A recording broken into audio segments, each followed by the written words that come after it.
mugambwe senere babona ko amajambo umukuru w'igihugu c'u Burundi Evariste Ndayishimiye yavugiye mu nama ya bose yishira hamwe mpuzamakungu ONU kubijanye n'agateka kazi na muntu mu Burundi ari nko kurogota. Ivyo bikaba vyavuzwe na Aime Magera asanzwe ari mu ndongozi z'uwo mugambwe. Kubwiwe ngo umukuru w'igihugu ntiyari kubahuka kubesha imbere y'amakungu kandi aziko mu Burundi abantu birirwa baranyuruzwa abandi bagahagarikwa n'inzego z'umutekano bagatogwa ibiziga hatavuzwe ibitero bimaze iminsi biba mu gihugu cose bigahitana ubuzima bw'abarundi. Mu kanya gato muca muvyumva muri ano makuru. Mwishira hamwe Oricome ngo baratewe umutima uhagaze no kubona abarundi batariko barakingirwa ikiza c'umugera wa corona. Muri iryo shira hamwe bakagira impungenge z'inkurikizi z'ico kiza ku magara y'abantu, bakaba basaba leta y'u Burundi gukora ibishoboka byose kugira ngo abanyagihugu baronswe urucanco rw'akaranda ka COVID-19. Ivyo bikaba biri mu itangazo ryashizwe ahabona kuri uwo wa mbere n'ishira hamwe Oricome. Gabriel Rufyiri akaba asaba imigwi yose itandukanye mu Burundi gufasha kugira ngo bumvishe leta y'u Burundi kugira ngo ifate ingingo zibereye harimo no gukingira abantu benshi bashoboka umugera w'akaranda ka corona. Ido nido giye inkuru muravyumva mu kanya gato. Nayo gushika n'ubu umutekano urabandanya guhungabana mu ntara zose zigize igihugu, aho ku munsi habandanya kwibonekeza ubugizi bwa nabi uturutse ku bigwanisho bicira umuriro. No kuri uyu wa mbere igenekerezo rya 27 Nyakanga umwaka wa 2021 umuyobozi ajejwe gutahukana impunzi mu bushikiranganje bujejwe intwaro yo hagati mu gihugu azwi ku mazina ya Chantal Hatungimana akaba yarasiwe ku rugiwe ruri muri quartier ya Carama muri zone ya Kamenge mu gisagara ca Bujumbura ku mugwa mukuru w'ubutunzi. Abanyagihugu bakaba basaba leta ya CNDD-FDD kwicara hamwe n'imigwi itandukanye y'abarundi mu ntumbero yo kurabira hamwe ingene botorera umuti ikibazo c'umutekano ku nyungu z'abanyagihugu bose n'igihugu. Navyo nyene muraza kuvyumva muri aya makuru. Aya hamwe n'ayandi twabateguriye muca muyakurikira mu kanya gato kaze. Reka nsubire ndabaramutse. Naho leta y'u Burundi tariki iratanga umuco w'amagrenade ariko arategwa mu gihugu cose, ibiriko birarengera ubwenge bw'abantu eka mbere biriko biratera ubwoba abanyagihugu. Ni mu gihe kuri uyu wa mbere igihe c'isaha 12:40 z'umugoroba ku mugwa mukuru wa politike Igitega muri komine ya Gitega ku mutumba wa Rutegama kwibarabara rija hitwa ku Rutonde humvikanye ikindi gisasu nezwa ntoke. Gushika uwo mwanya hakaba hatari bwamenyekane ivyahononekariye, ariko icabonetse akaba ari isinzi ry'abapolisi n'imbonerakure baciye baza guhindagiza abantu bongera bababuza ngo ntibagende, baravuga ko hari grenade itewe ngo kuko ngo bica imitima abatari bavyumvise. Saho honyene ku mugwa mukuru w'ubutunzi Bujumbura muri komine ya Muha zone Kanyosha aho bita mu Ruziba naho nyene ngo hatewe grenade ikaba yahitanye umwana mutoya yaciye yitaba Imana muri ico kibanza nyene. Abatari bake bakaba bamenyesha ko ibiriko biraba biteye ubwoba kandi bigoye kumenya nimba leta y'u Burundi yo bitanezwe ibiriko biraba nuko bimenyeshwa nabo banyagihugu nyene. Ngo amajambo umukuru w'igihugu c'u Burundi Evariste Ndayishimiye yavugiye mu nama ya ONU kubijanye n'agateka kazi na muntu mu Burundi ntahataniye no kurogota. Ivyo bikaba vyavuzwe na Aime Magera asanzwe avugira umugambwe senere mu makungu, aho kubwiwe ngo Evariste Ndayishimiye atarakwiye kubahuka kubesha imbere y'amakungu kandi aziko mu Burundi abantu birirwa baranyuruzwa abandi bagahagarikwa n'inzego z'umutekano bagatogwa ibiziga hatavuzwe ibitero bimaze iminsi biba hafi mu gihugu cose bigahitana ubuzima bw'abarundi. Ku bwa Aime Magera ngo amajambo ya Evariste Ndayishimiye ni kinyoma co guhuma amaso ibindi bihugu muri ONU. Inkuru twateguriwe na mugenzi wacu Mahoro Patient. Mwijambo jiwe mu nama ya bose igira 76 muri leta zunze ubumwe za Amerika kuri uyu wa kane igenekerezo rya 23 Nyakanga umukuru w'igihugu Evariste Ndayishimiye yatangaje ko ukugerageza gukura igihugu cy'u Burundi mu bindi bihugu mu kugishirako imigwi idasanzwe mu bijanye n'agateka kazi na muntu atamusaruro bizotanga. Evariste Ndayishimiye akaba yagiriwe ko asaba abafasha Burundi cyane cyane inama ya ONU iraba agateka kazi na muntu kuraba neza neza ivyo Burundi buriko burakora ufatiye ku nguvu Uburundi bugira hampande y'ibindi bihugu. Kubwa Evariste Ndayishimiye Uburundi buremeza bushikamye ko agateka kazina muntu gategerezwa gukingirwa n'ibikoresho biboneka vy'intwari bereye umutekano hamwe n'ubutungane nyabwo. Aho ni mu gihe mu biganiro vyo guhanahana amajambo kuri uyu wa kane nyene muri iyo nama mpuzamakungu ya ONU ijejwe agateka kazina muntu i Geneve, Dudu Diene umukuru w'umugwi wa Leta Zunze Ubumwe za Amerika ujejwe amatohoza ku Burundi yasavye ko amakungu yo kurikiranira hafi uko agateka kazina muntu kifashe mu Burundi. Kubwiwe ngo naho hari ivyo umukuru w'igihugu Evariste Ndayishimiye yemeye bijanye no kunagura biboneka ibijanye n'agateka kazina muntu, ibimaze gukogwa nibidashemeye hamwe n'izindi ngingo nkenke zagiye zifatwa. Ngo ivyo vyakozwe hamwe n'izo ngingo ntibihagije ubwavyo, ntibifise intumbero yo gutsimbataza iyubahirizwa ry'agateka kazina muntu, cane cane ubwigenge mu gushikiriza ivyiyumviro, kuronka amakuru no kuja hamwe. Amajambo yashikirijwe n'umukuru w'igihugu Evariste Ndayishimiye ariyamirizwa kandi n'abatavuga rumwe n'ubutegetsi bwa CNDD-FDD.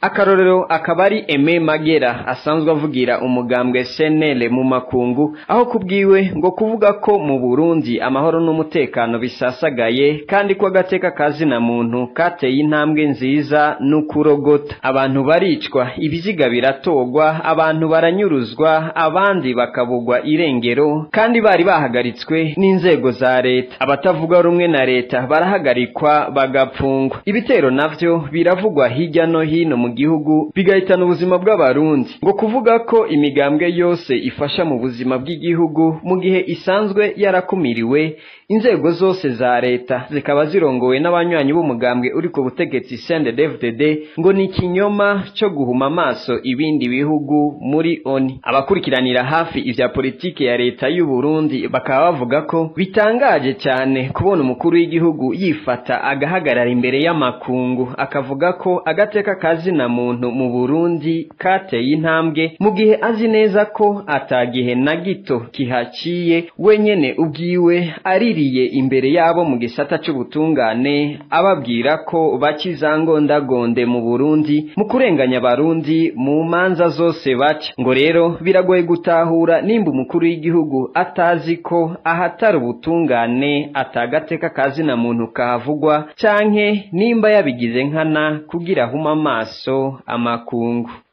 Urakoze Mahoro Pasya kuri iyo nkuru waduteguriye. Ishirahamwe gishinze kugwanya ibiturire hamwe n'abasesagura amatungo ya leta rirasaba leta y'u Burundi gukora ibishoboka byose kugira ngo abanyagihugu baronswe urucanco rw'akaranda ka COVID-19. Mu itangazo ishirahamwe Oricom ryashize ahabona kuri uyu wa mbere, umukuru wa Oricom amenyesha ko atewe impungenge n'inkurikizi z'ico kiza ku magara y'abantu kubijanye n'ubutunzi. Gabriel Rufyiri agasaba urwego rw'abashingantahe, amasengero hamwe n'amashirahamwe adaharanira inyungu za politike mu Burundi kugira ico baterereye kugira ngo leta ifate ingingo zibereye, harimo no gukingira abantu benshi bashoboka umugera w'akaranda ka corona. Inkuru twateguriwe na mugenzi wacu Aline Munezero.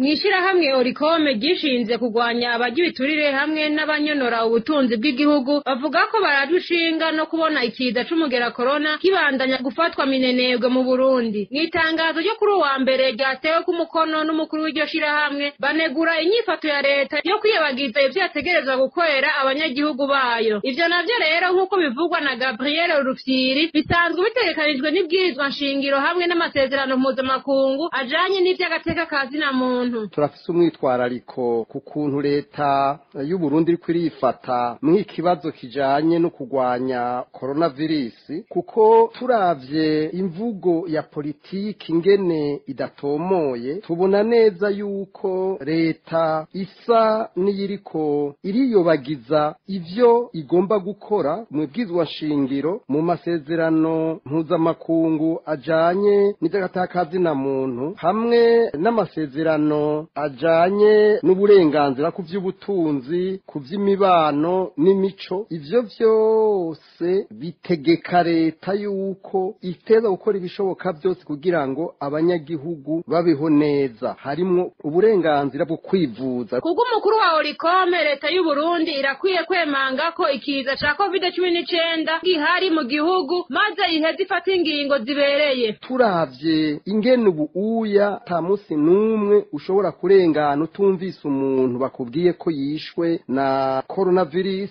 biraboneka neza ko leta iri kuravyifatamwo nabi cane. Tukifuza yuko imvugo bariko barakoresha boyihindura cane cane bagafata ingingo. Ubwa mbere nuko ivyo gucandaga abanyagihugu bigomba kuja imbere, nibemera kabi barakuze, coronavirus irahari kandi iriko yasasika inganda. Twebwe ntitwumva ingene muri leta bavuga yuko urucanco rufise ingaruka, ukamengo mu Burundi dufise abahinga basumba abahinga b'Ubushinwa, basumba abahinga b'Abarusiya, basumba abahinga b'Abanyamerika, bihugu vy'Iburayi, eka umengo dusigaye turabahinga gusumvya abo bantu bose. Hambavu yo gutera akamo leta y'u Burundi ko yo kwikubita agashi, Gabriel Rufyiri arongoye ishirahamwe Oricom asaba kandi urwego rw'abashingantahe hamwe n'amashirahamwe atandukanye gufasha kugira ngo umugambi wo gukingira ubuzima bw'abanyagihugu ushobore gushirwa mu ngiro ibintu bitarayangara. Hejuru ya leta urwego rw'abashingantahe ntituzi iyo ruri uno munsi, kandi bari mu bantu bageramiwe, bari mu bantu bakuze bagomba gucira umugana abandi, bagomba guseruka igihe ibintu byose byahagaze. Turasavye abantu basanzwe bumvirizwa n'abantu benshi, abaserukira ishengero katolika, abaserukira ishengero ry'abapentekoti, abaserukira abayisilamu mu Burundi, amashirahamwe yigenga, wa mugwi w'igihugu CNDH, abantu bose bashobora kugira ikintu baterereye. Turasavye bakora ibishoboka mu maguru mashasha, kuko ejo dushobora kwikangura dusanga ibintu byabaye bibi cane. N'abanyagihugu nabone bamenye ko binjiranywe, umwe wese afata ingingo agomba kuzifata. Itangazo ry'ishirahamwe Oricome risohotse mu gihe umushikiranganje w'intwaro yo hagati, umutekano n'iterambere rusangi aherutse gushikiriza ko hazokwicandagisha umurundi avyishakiye, kandi ko n'uwo urwo rucanco ruzogirira ingaruka mbi ataco azobaza leta. Bamwe n'abandi bakabona rero ko ivyo bisa no gukinisha ubuzima bw'abantu. Ku bw'abanyagihugu, intwaro ya CNDD-FDD yari ikwiye gusezererwa. Urakoze nawe Aline Munezero kuri iyo nkuru waduteguriye. Mu buhinga bw'ivyuma batumirira amategatoyi, hanyuma tugaruke kuyanditswa abateguriye ajanye n'umutekano. Hewe radio haguruka, bamenyeshe bongere bamenyere kijambo haguruka rihamagarira umurundi wese cyari cyose ahamba hose kwikangura atari kwikanga, agahaguruka rugaba atari kugambana, akabaza atakubabaza abamukuriye mu butegetsi bw'igihugu cy'uko bimeze mu bisata bitandukanye byose bigize igihugu cyacu, ukabishakisha atagushamirana, ukabishyira ku mugaragaro atakurundira amaronko. Ubona ko gutinya igitsure canke kugenderamo kwako umuntu n'umwe wabigize indahiro idahinduka mu kazi kawe ka misi yose. Reka ndabasaba atakubasamaza mu nkundire so kubagundira mu makanya mpamagara abarundi n'abarundi kazi to twibagiye ugwaruka. Ubona kare bwo Burundi bwejo, nimuze twese tuje hamwe ataguhangana, tuvavana atakwivanga n'ingeso yo kwihora, ahubwo duhoberane nayo kwifata ku munwa ibara riguye cyane guhengereza abaduhekura batwamura ivyo twabiriye akuya tubigira umugani, maze duhaguruka atakwihangana duhangane n'ibisuma. Nimuze kandi twibariza atari kubaririkiriza abategetsi bacu, kanatsinda umukuru kizira kumutuka nayo kumubaza no kumusobanuza akakubakiye, ivyo biremewe nta kosa. Akamere no kwanki ibi bitari bike kandi bitagira izina badukoreye navyo nta kosa kandi nta nitege kuba warenze. Radio haguruka, hewe radio haguruka, komera kumuheto yabuza bihenda mu kuduhekura, maze ubandanye ushira habona atagushishitira badushibagura. Utube hafi turinde guhangayika mu guhangana n'ibiduhanze, nayo ivyahora aramabanga tubibangira ingata. Ibidashobora kuvugwa n'umuntu n'umwe tukwifashishe mu kubishyira ku mugaragaro atagushidikanya, maze turinde amaganya. Hewe radio haguruka, uracara uwa mbere.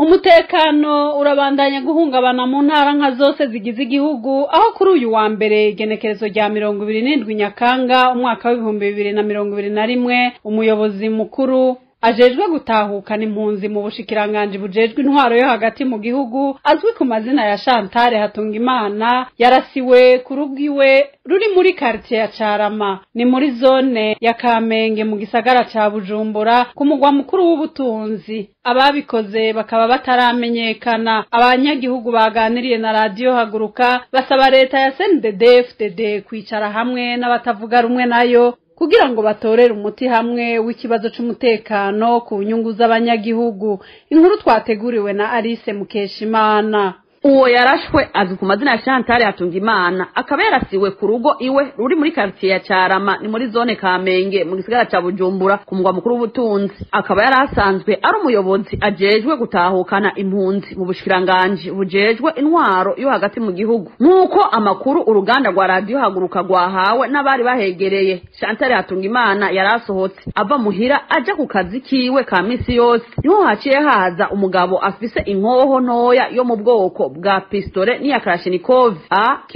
agakwego 47 akaba yaciye amurasa amasasi menshi yo munda maze acariruka asiga Kalashnikov ngaho yarakoreye iryo bara. Uwakomeretse ubu akaba ari karavurirwa ku bitaro vyitiriwe umwami Karede muri zone Kamenge mu buraruko bw'igisagara ca Bujumbura. Hari haheze iminsi igera kuri 3 hatewe amagrenade agahitana abantu babiri n'abandi 102 bakomeretse ku mugwa mukuru w'ubutunzi i Bujumbura. Wa Mungu w'indwi yaraye iheze itariki 19 Nyakanga hari umugore n'umugabo wiwe bishwe batewe grenade ku mugwa mukuru wa politike. Abanyagihugu bashoboye kuvugana na radio Haguruka inyuma y'umutekano muke ubandanya kwibonekeza bakaba basaba leta ya CNDD-FDD ko yo kwicara ikaganira n'abatavuga rumwe kumvo z'umutekano w'abanyagihugu ngo kuko biboneka ko atamutekano urangwa mu gihugu c'u Burundi.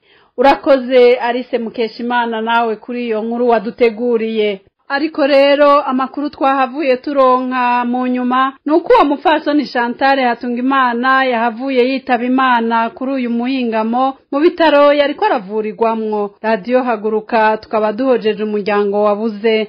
Ku mutumba Gitaramuka komine Ruhororo intara ya Ngozi umunyamabanga w'umugambwe senere muri iyo komine yazindutse asanga urugi rwiwe rusiza amazirantoki ku mpande zose. Ivyo bikaba vyakozwe no gwaruka rw'imbonera kure rw'umugambwe uri ku butegetsi. Abanyagihugu bo muri ako karere byabereyemwo bakavuga ko ari iterabwoba ridasanzwe rikorerwa batavuga rumwe n'ubutegetsi bwa CNDD-FDD. Kuri bongo izo mbonera kure zari zikwiye kwigishwa ibikorwa by'iterambere hako rurara ruragwana n'amazirantoki ngo kuko ataho bizorushikana ngo byongere bishikane igihugu c'u Burundi. Inkuru twatohorejwe na mugenzi wacu King Blaze Iranzi.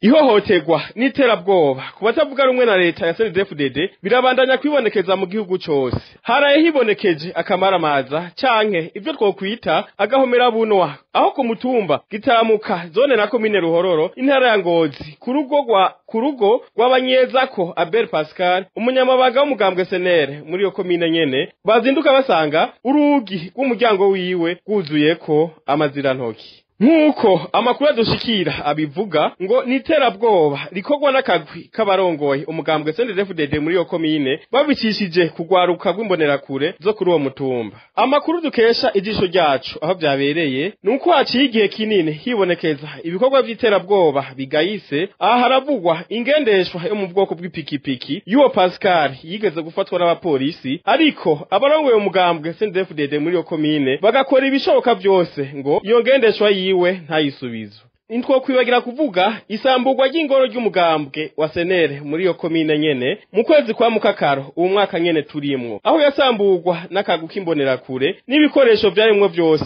bigasahurwa. Ico gihe nyene ababikoze harimwo umukuru w'imbonera kure kuri uwo mutumba bataziranganyira bakaba baritwariwe n'abarongozi ba senere, ariko bikaba byabaye iby'ubusa kuko byarangiye inyamiramabi yari ifise urwo rubanza ibateye ubwoba ko batosubira kubaza ibijanye n'urwo rubanza. Abanyagihugu begereye aho byabereye bayazana radio Haguruka bakavuga ko arakamaramaza ngo biteye n'ikigongwe kubona hari abantu bagitemberana amazirantoki basiga ku nzu z'abantu ngo niterabwoba bariko bakorera uwo Pascal. Ngo izo mbonera kure zirakwiye kwigishwa ibikorwa by'iterambere. Twumvirize uwo munyagihugu aba hafi yaho byabereye, ariko kumvo zo kumukingira twahisemo guhindura ijwi ryiwe.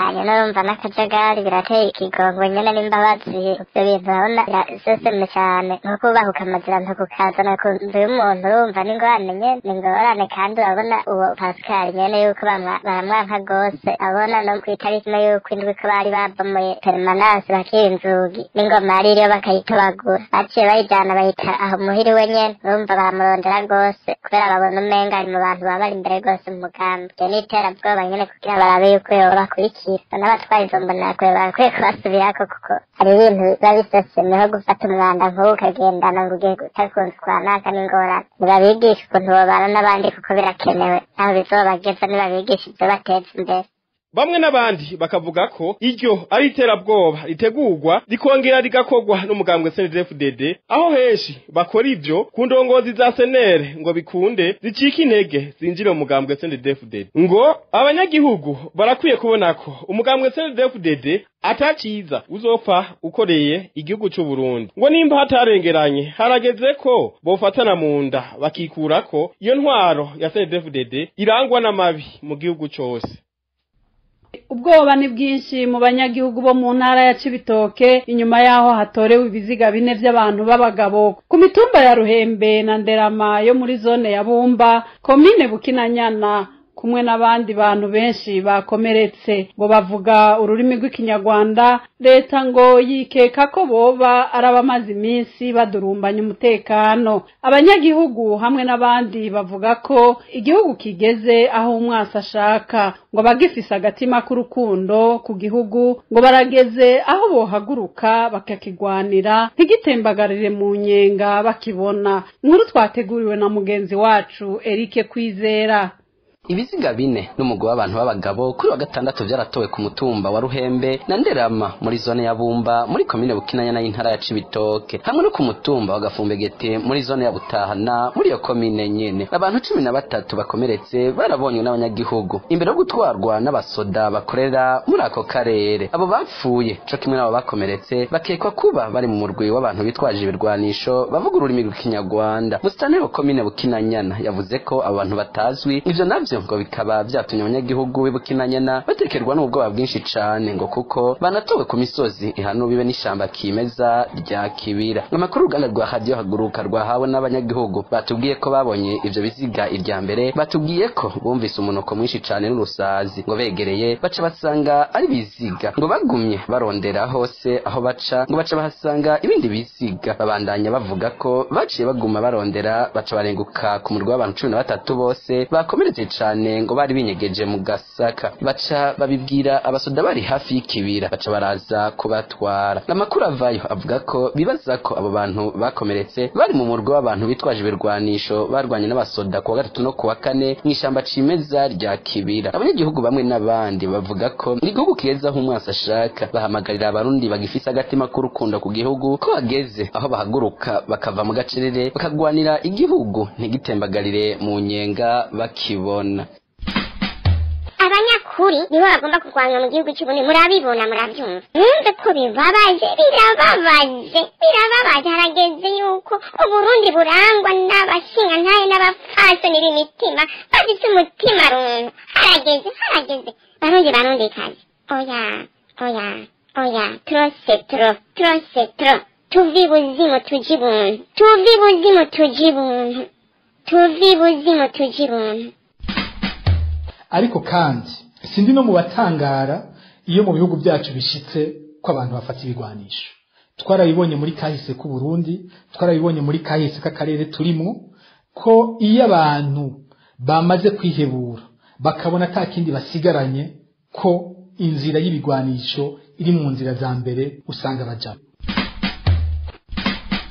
naho bazotwica naho bazotwangaza naho bazobandanya badupfunga canke bakabandanya baturenganya ntituzohagarika guhangana n'intwaro ya CNDD-FDD kugezaho tuzoyikura tukayirandurana n'imizi ako kazi ntituzogahagarika na rimwe tugowamwe nico gituma dukwiye kunga ubumwe mu kuharanira agateka kacu iki ni kimenyetso cyuko mu butandukane bwacu ako karenganyo tukumva kumwe nico gituma n'abarundi aho bari bose bokumva kumwe akarenganyo barenganye ntarabe ngo ntaco ngo ndenganirijwe ngo n'umutete nkanje ngo ndenganijwe n'umuhutu nkanje ndenganijwe n'umututsi nkanje oya akarenganyo tukumve kumwe kababaza kumwe kandi duhaguruke kumwe kugira tukagwanirize hamwe